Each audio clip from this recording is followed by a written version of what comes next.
Fala, galera. Bom,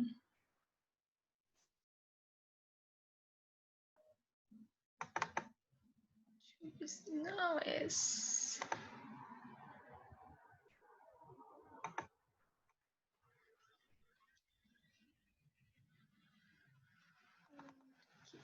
Achei. Bom, finalmente chegamos nos pronomes. E aí, agora as classes gramaticais elas vão ficando mais relativamente tranquilas. Eu acho que a parte mais complicada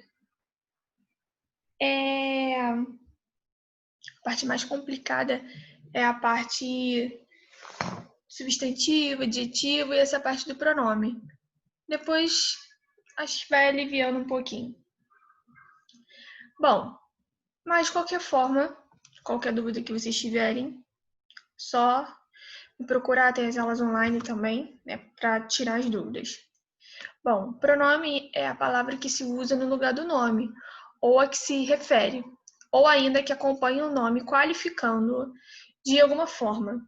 Então, o pronome, ele pode substituir o nome, ele pode se referir, tá, ao nome, fazer uma referência a ele, ou ele pode dar uma ênfase, ou seja, qualificar ele dando uma ênfase, tá? Então, aqui, a moça era mesmo bonita, ela morava nos meus sonhos, então ela tá substituindo, ela substituiu o sujeito.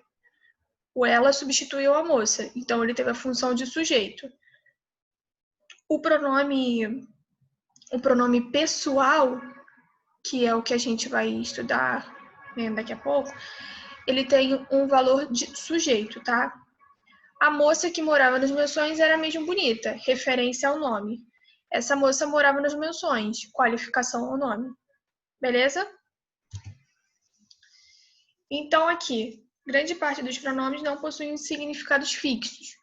As palavras só adquirem significação dentro de um contexto, os quais não nos permite recuperar a referência exata daquilo que está sendo colocado por meio dos pronomes no ato da comunicação. Então, os pronomes, eles basicamente eles vão ter uma função dentro do contexto, tá? Se eu disser ela sozinha, eu não vou compreender, eu preciso de um contexto para entender. Então, aqui, minha carteira estava vazia quando eu fui assaltada. Então, minha e eu são pronomes de primeira pessoa, aquela que fala. Em termos morfológicos, os pronomes são palavras variáveis em gênero e número. Assim, espera-se que a referência deles do pronome seja coerente em termos de gênero e número. Então, eles precisam concordar. Se eles são variáveis, eles concordam, beleza? Existem 6 tipos de pronomes: pessoais, possessivos, demonstrativos, indefinidos, relativos e interrogativos. Hoje nós vamos trabalhar os pessoais reto e oblíquo, e se der um tempinho, eu já falo logo dos possessivos. Então, os pessoais são aqueles que substituem os substantivos, indicando diretamente as pessoas do discurso. Eles têm o valor de sujeito, tá? Então, os pronomes pessoais possuem o valor de sujeito. Quem fala ou escreve assume sujeito ou predicativo do sujeito também. Quem fala ou escreve assume os pronomes eu ou nós. Usa os pronomes tu, vós, você ou vocês para designar a quem se dirige. E ele é ela, eles ou elas para fazer referência à pessoa ou às pessoas de quem se fala. Então, eu, nós, primeira pessoa. Você, vós, tu, segunda pessoa. Ele, ela, eles, ela, terceira pessoa.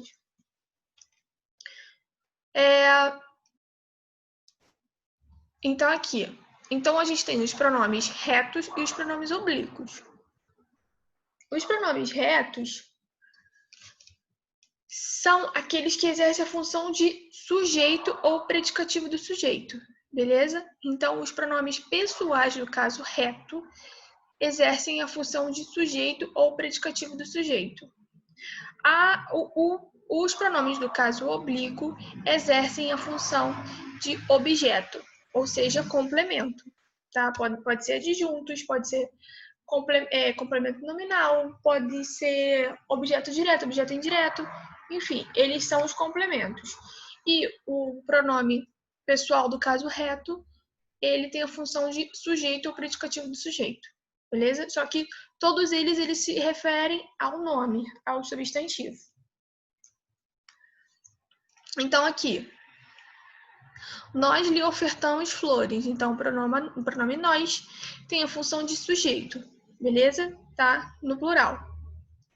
Os pronomes retos apresentam flexão de número, gênero, apenas na terceira pessoa, e pessoa, sendo essa última a principal flexão, uma vez que marca a pessoa do discurso. Então, a pessoa designa, né, quem está falando. Então, primeira pessoa do singular, eu. Segunda, tu. Terceira, ele e ela. Primeira pessoa do plural, nós. Segunda, vós. Terceira, eles, elas. Básico. O que eu preciso ter em mente é que os pronomes pessoais do caso reto substituem o sujeito.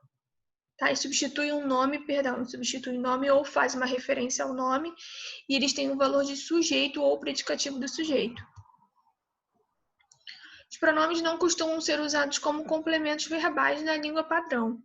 Frases como vi ele na rua, encontrei ela na praça, trouxeram eu até aqui, comuns na língua oral cotidiana, devem ser evitadas na língua formal. Evitadas? Não devem ser usadas. Na língua formal escritas ou falada. Na língua formal, devem ser usados os pronomes oblíquos correspondentes. Então, em muitos casos, ocorre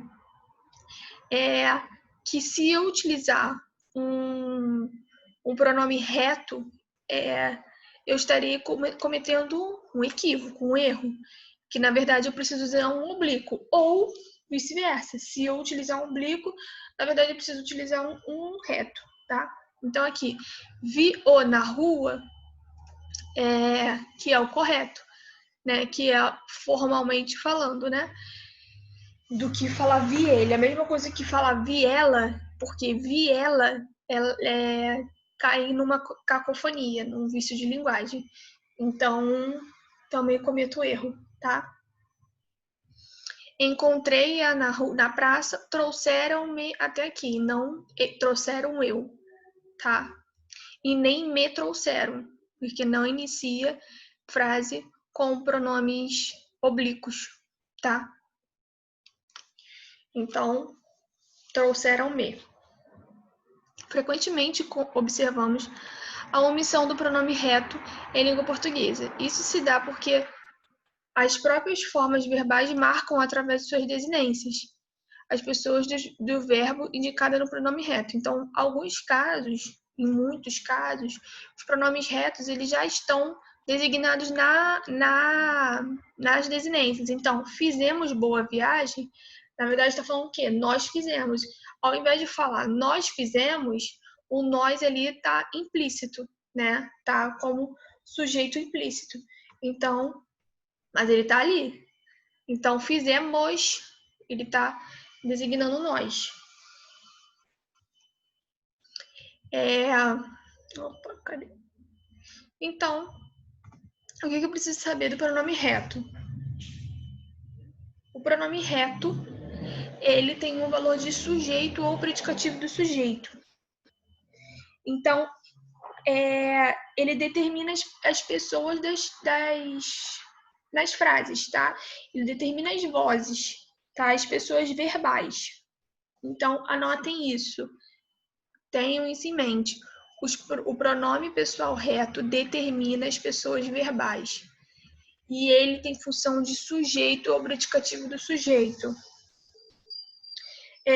Substitui ou faz uma referência ao substantivo.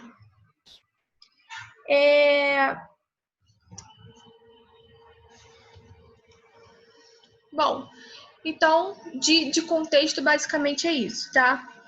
Uma coisa que vocês precisam ter em mente também.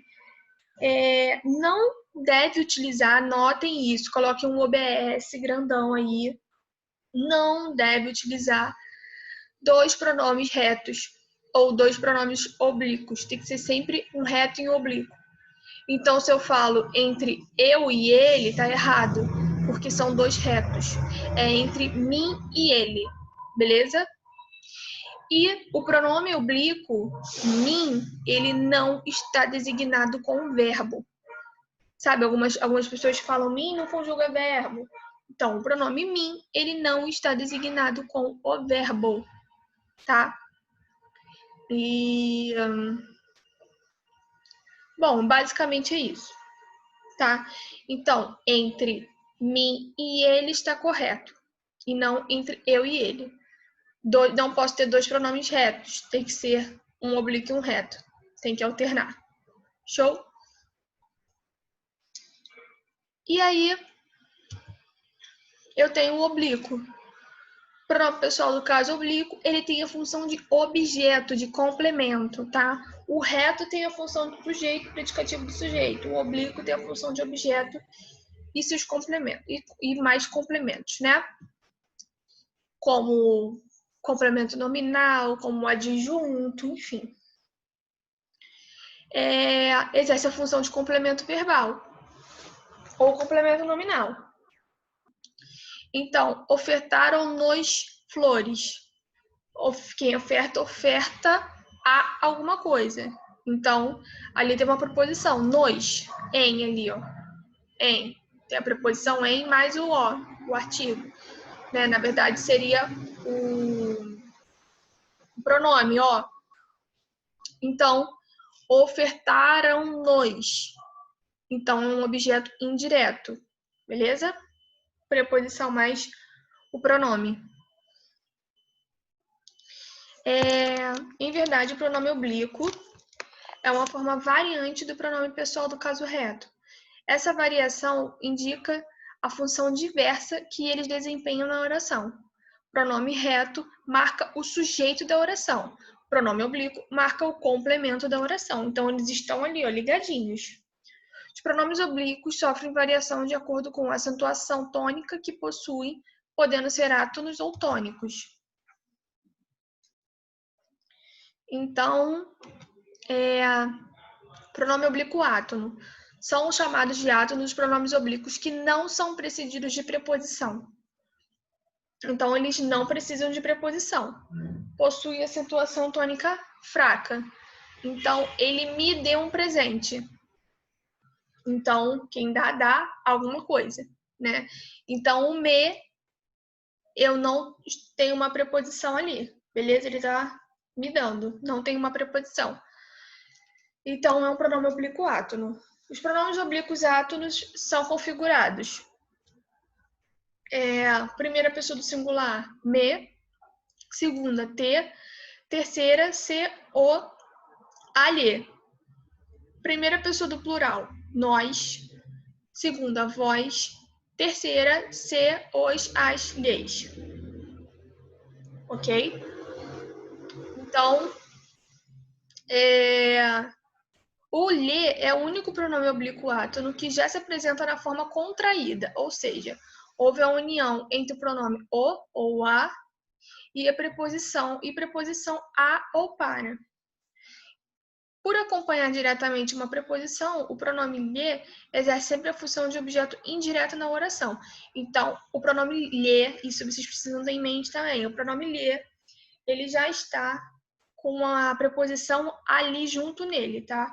Porque lhe quer dizer a ele ou a ela. Então, eu entreguei-lhe o documento. Entreguei a ele ou a ela. Beleza? Então, já tem, ou para, enfim, já tem ali uma preposição. Então, ele sempre tem um papel de objeto indireto. O lhe sempre exerce papel de objeto indireto. Entreguei-lhe, entreguei a ele ou a ela, para ele ou para ela. Os pronomes me, te, se, nós e vós podem tanto ser objetos diretos como objetos diretos. Então, eles podem ter ou não auxílio. Os pronomes o, a, os, as atuam exclusivamente como objetos diretos. Os pronomes assumem formas especiais depois de certas terminações verbais. Quando o verbo termina em Z, S ou R, o pronome assume a forma los, lo, los, lá ou las. Essas eu botei aqui só para ficar mais completo, mas no livro de vocês não tem, tá? E por isso que eu preferi colocar só para ficar mais completo, mas não são coisas assim que vocês precisam ficar muito ligados. O que vocês precisam ter muito em mente é essa questãozinha do ler, tá? Ela é muito, muito cobrada isso, muito mesmo. E o que o pronome ato, oblíquo átono, quais são os pronomes oblíquos átonos, tá? E qual o papel dele. E aqui, o pronome oblíquo tônico são sempre precedidos por preposições. Em geral, as preposições a, para, de e com. Aqui, galera, átonos, eles aqui fala que não são precedidos por preposição, tá? Não necessariamente, beleza? Então, assim, eles podem vir ou não, tá? Não necessariamente. Já os tônicos, eles sempre têm preposição, sempre vem designado como uma preposição. E a acentuação deles são fortes, então as sílabas tônicas deles são fortes, né? Então, no segundo vídeo eu continuo.